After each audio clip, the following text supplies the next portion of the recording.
Machine Bhagiratha ప్రాజెక్టుల విషయంలో ఆరోపణలపై విచారించేందుకు హౌస్ కమిటీ వేయాలని కాంగ్రెస్ పార్టీ డిమాండ్ చేసింది. కోమటిరెడ్డికి మద్దతుగా జానా మాట్లాడారు. ప్రభుత్వం అందుకు సిద్ధంగా ఉందా లేదా అని ప్రశ్నించారు. దీనిపై మంత్రి కేటీఆర్ కాస్త వ్యంగ్యంగా స్పందించారు. కోమటిరెడ్డి ఒత్తిడి చేయడం వల్లే జానా మాట్లాడుతున్నారంటూ చమత్కరించారు. మా పార్టీ యొక్క డిమాండ్ అధ్యక్ష, అందుకని దాని మీద ఏదైతే అడిగిందో హౌస్ కమిటీని వేసి ఇవన్నీ నివృత్తి చేసి పారదర్శకత నిరూపించుకోవటం అవసరం ఈ ప్రభుత్వానికి అని చెప్పి నేను విజ్ఞప్తి చేస్తున్నా. ఆ విషయంలో మంత్రి గారు స్పందించి హౌస్ కమిటీని వెంటనే ఏర్పాటు చేస్తారా లేదా? మంచితనాన్ని ఆసరాగా చేసుకొని ఇష్టం వచ్చినట్టుగా మాట్లాడడం కరెక్ట్ కాదు అధ్యక్ష. అధ్యక్ష, గౌరవ సభ్యుడి దగ్గర ఏమైనా ఆధారాలు ఉంటే ఆల్రెడీ విజిలెన్స్కి రాసిన అన్నారు, ఇంకో దానికి రాసిన అన్నారు. ఇక మరి హౌస్ కమిటీ ఎందుకు అధ్యక్ష?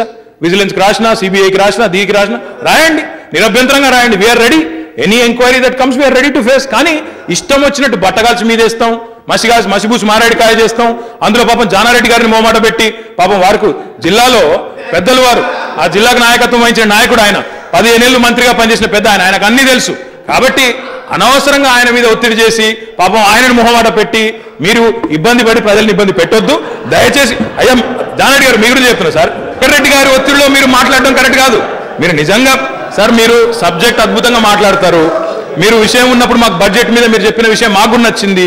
నేను ఏమంటున్నా అంటే, విషయం ఉన్నప్పుడు మీరు లేస్తున్నారు, మీరు మాట్లాడుతున్నారు. ఇప్పుడు మొహమాటంలో ఒత్తిడిలో మీరు మాట్లాడడం పెద్దలు అది మంచిది కాదు సార్. దయచేసి మంచి ప్రోగ్రాం మంచిగా నడుస్తుంది, నీళ్ళు ఇచ్చే ప్రయత్నం చేస్తున్నాం. మీరు చాలాసార్లు చెప్పారు మంచి కార్యక్రమాలను అభినందిస్తా అని చెప్పారు. మా బట్టని కూడా తలుపుతున్నాడు. కాబట్టి దయచేసి అందరూ కూడా సహకరించి మంచి పనిని మంచిగా ముందుకు పోనిచ్చే కార్యక్రమాన్ని చేయండి.